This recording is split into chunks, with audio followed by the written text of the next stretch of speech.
So, good afternoon. I have assembled this thing now here, and like I said is in my other video, I have put this underneath in the description.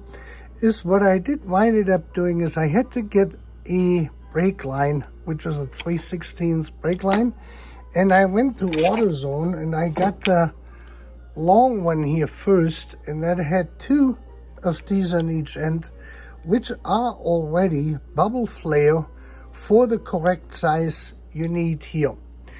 And then I googled this and I found that AutoZone actually had the smaller ones, which are only 8 inches long, and they cost $4.99. This is the PAE-308 from this company here, Polyarmor.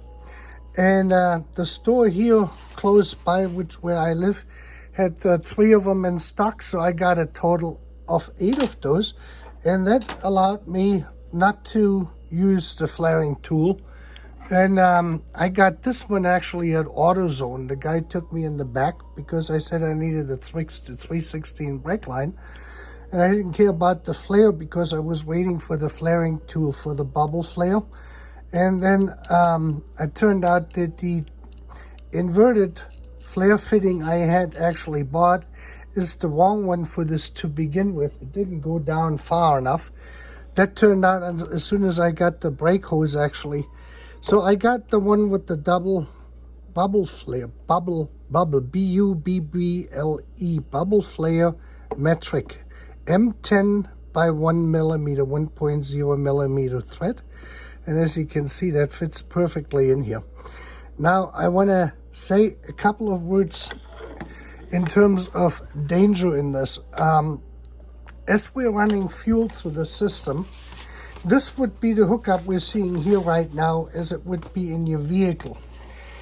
There's 2 things is what I strongly recommend is that you get a fire extinguisher. At least 5 to 10 pounds in capacity, and I prefer CO2 extinguishers because they don't leave any residue like you have with the powder or the water ones which spray out water, because then you're going to have water everywhere and the same something goes bad. The original Bosch unit, this is the KDJE, now I have to look at this here, what they used, KDJE-P 300, which was this setup here basically. You can see this. They brought out the fuel hoses, that is the tester, and these fuel hoses are basically like this stuff here, except that they were plastic, but they were the harder plastic and then black. These are the softer ones, which make it somewhat easier, and they're not nearly as long as the ones on the KDJE-P 300. The difference also is the KDJE-P 300 had 2 flow meters in there with a little bubble which goes up depending on fuel you have. It had 8 selector buttons, so you were able to select only one output at a time, and it had a valve on the top where you selected between idle speed and the medium setting. I think, what do they call that? The tile lust, the partial load and full load, which would go, and then it goes out from that valve where you switch this over back to the tank. They got like a 20-foot hose line on there where all of the stuff goes then back to the tank. So you have by far more fuel going through everything in a much greater length of the stuff, and that makes it even more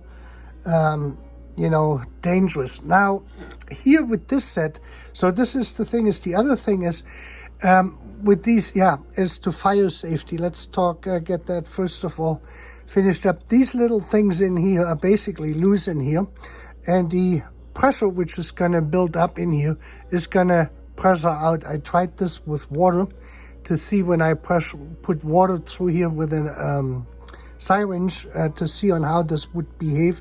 The air will come out. Now, if you run the gasoline through this here, that means you're going to have fuel vapors coming out of here, which is going to be highly combustible.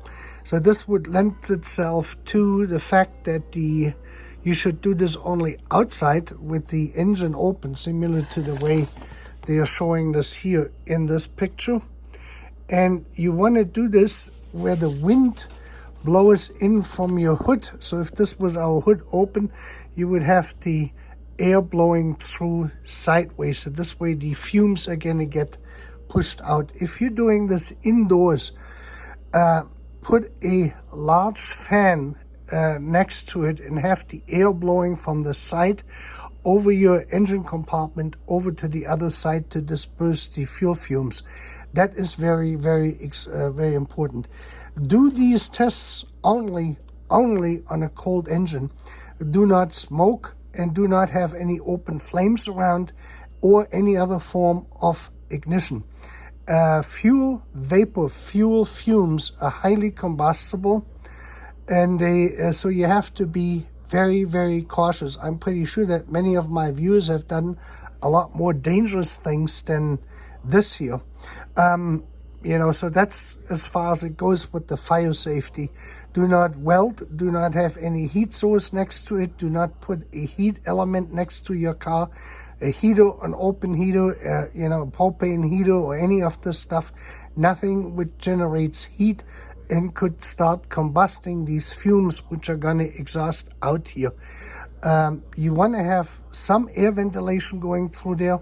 The best place to do it is outdoors, or you have to have a very well ventilated garage to dispose of the fumes.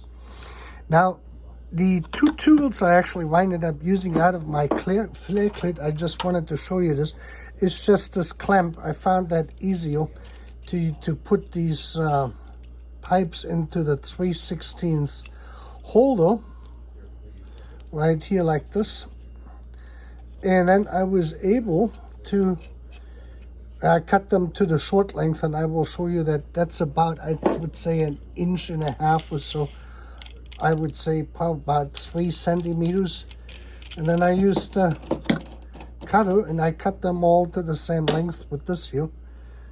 I'll make sure that this is clamped in. See, this just goes like this.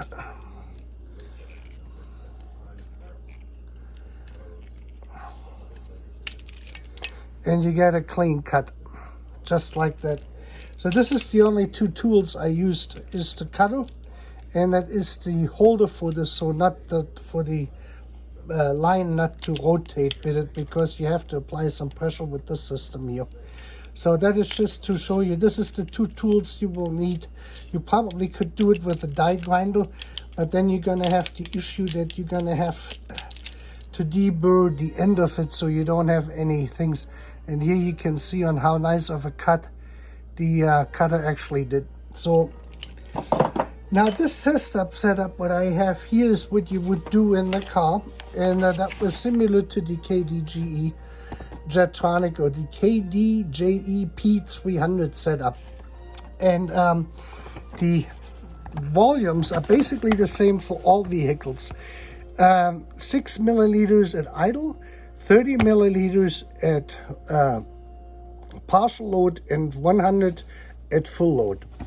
And the way they did this was, since they had the push buttons, is you would set this, you push all 8 of them first to bleed the lines out, and then you set it that the first cylinder would read 6 milliliter, and then you would push the remaining 7, and you write it down, and this way you could compare them. And on these ones you had a maximum deviation between the highest and the lowest of 1.2 milliliter at idle, 6 milliliter at partial, at 10 milliliters at full load. Now this system will work a little bit different since we don't have a bubble in here. I will build one of those two, because I was able to find 2 of the flow meters at about $40 each, and we will build that in, as the next step. But for the moment, is this one here is exactly 2 ounces at the 10 mark. These bottles, if you have a Chinese or Korean girlfriend or wife who works in a Chinese or Korean nail salon, they have those, because that's basically what those bottles are. And these bottles are chemical resistant for the, nail polish remover, and that sort of stuff. They got a whole bunch of pretty potent chemicals in these places. And you can get them larger or smaller, so you could exchange them. You could also build that yourself if you get the bottles and some hose. If you don't want to spend the $48 I spent on this here with the free shipping. I just didn't feel like running all over the place, getting the hose, getting the bottles, winding up, drilling all of this stuff. And my time is valuable, so this was the cheaper way for me. And basically what 2 ounces boils down to, in terms of the capacity here, you can see the marks. Each mark, full mark, is basically 5.91 milliliter.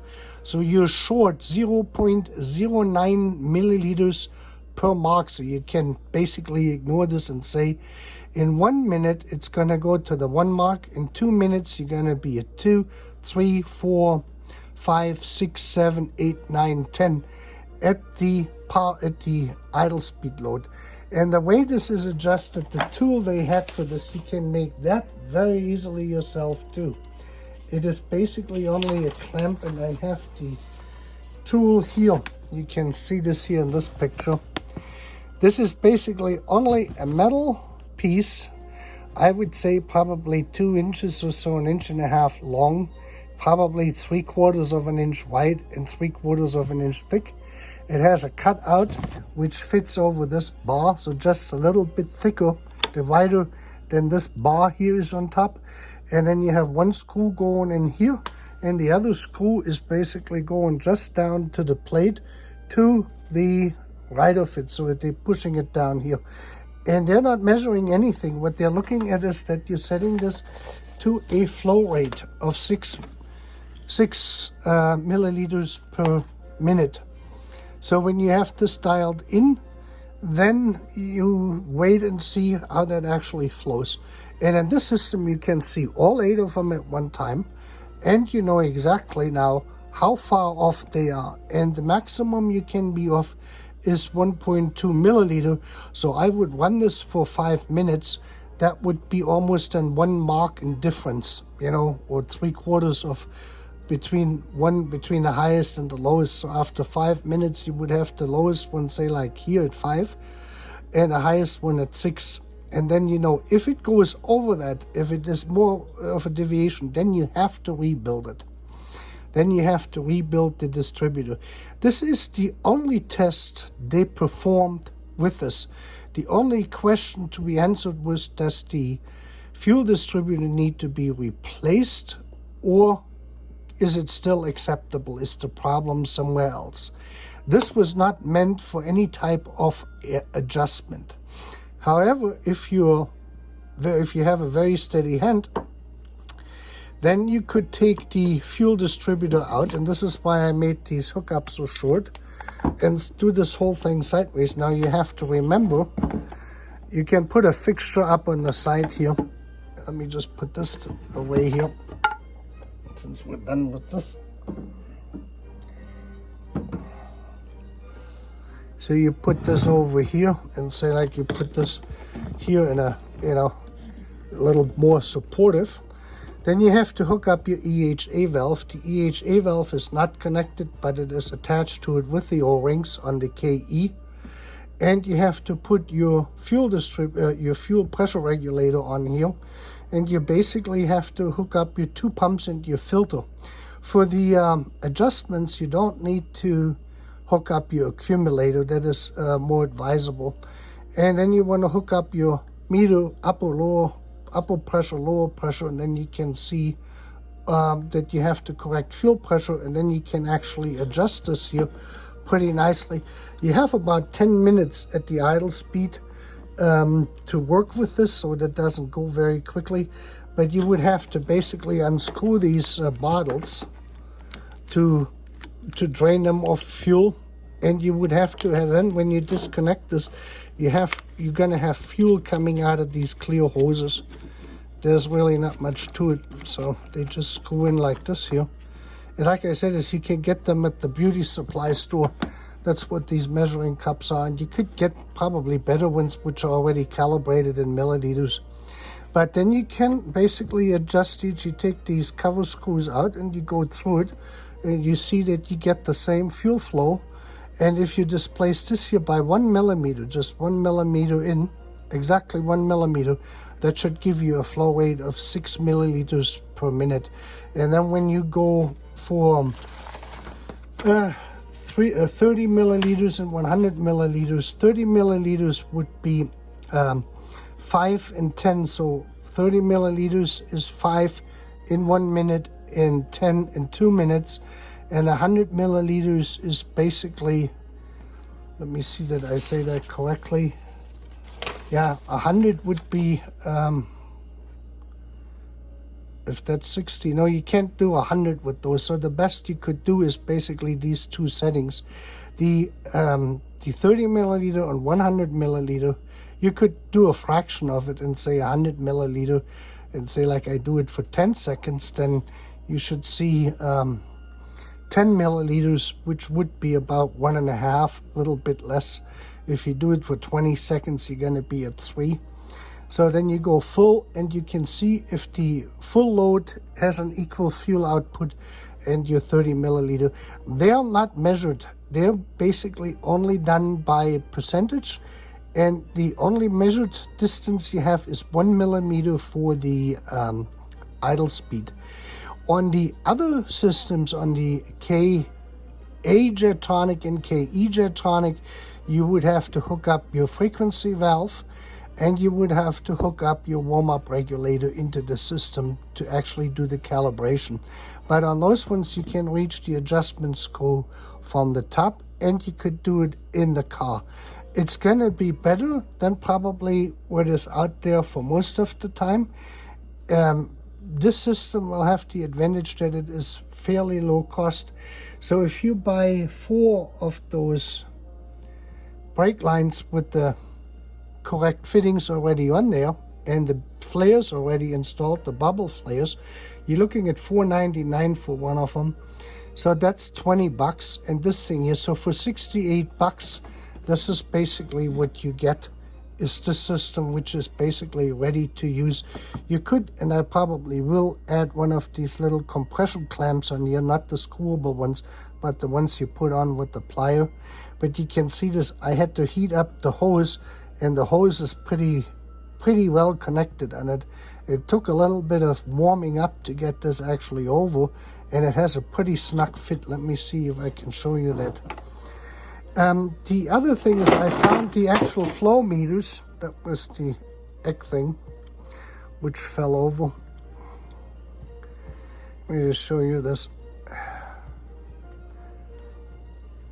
And they bottom out, and they have the correct thing here on here, so you can see what this actually looks like. Let me zoom in. So that's all there is to it with it.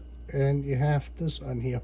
Now I wanted to mention one more thing to the fire safety is when you're bridging the relay, the fuel pump relay, use a switch. Don't use the open cables.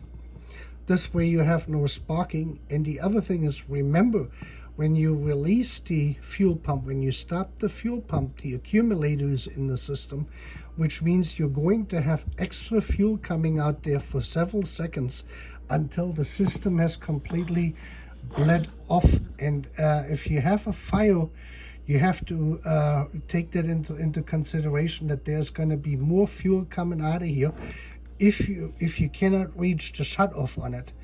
If you can reach the shut-off on it, meaning you're removing that little adjuster plate so there's no more fuel coming out here, then the fire, as soon as you extinguish it, will stop here. The powder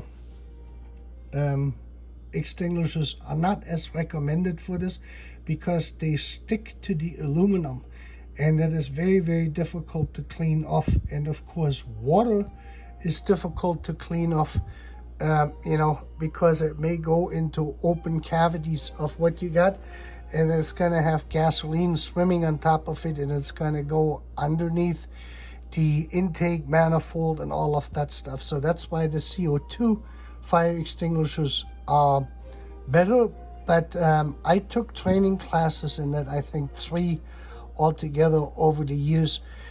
And you may want to see if your local fire department has training classes to use CO2 fire extinguishers. They operate different than the powder one or the water-based one. And this way you can get already an idea on how to do firefighting. Most car mechanic shops require this, that their mechanics know how to use fire extinguishers. Usually they have at least 1 or 2 trained people in there, certified people, you know, from fire departments on how to deal with fire extinguishers and contamination and that sort of stuff anyway today. That would be a good idea even for the amateur or layman if you contact your local fire department and see if they have classes for that, just to take one. Otherwise, working on these systems, it is always better to work with 2 people on there. And this way you can get, you know, have some help there if something does go wrong. I haven't had it. This will work fine here. We will demonstrate this on Clay's car. This is going to be the first full test. On his, we want to see on how far off the fuel distributor actually is after he cleaned it. He took it apart and cleaned it, but he didn't put a new gasket in there. And I don't know what else he did or didn't do. He has to, you know, share that with us. And then we see if we can actually make some adjustments to it and see if we can stop these 6 cylinders for actually having, or 6 outputs to actually push out fuel while this thing is in the closed position as it is right now. And then we will take it from there on. We ordered already rebuild kits for his warm-up regulator and the fuel distributor, but this gives us an idea of what condition the car was actually in when he started it last year. This was in 2021, not in 2022. That was a year ago, a little bit over a year ago when he actually started it. And so that will aid us more in the diagnosis of how far off everything was. And we can show you the fire the previous owner had experienced on this system, what damage it did. And on this one, it most likely happened when he was driving. So I think with this, that sums it up. Feel free to take the idea and come up with your own ideas to further improve on this here. Maybe you can find even a cheaper way than this. I doubt it. If you buy these bottles, they're probably 50 cents to $1. So you have at least $5 to $10 in the bottles. You need these 2 pieces of metal, which you probably have as scrap metal.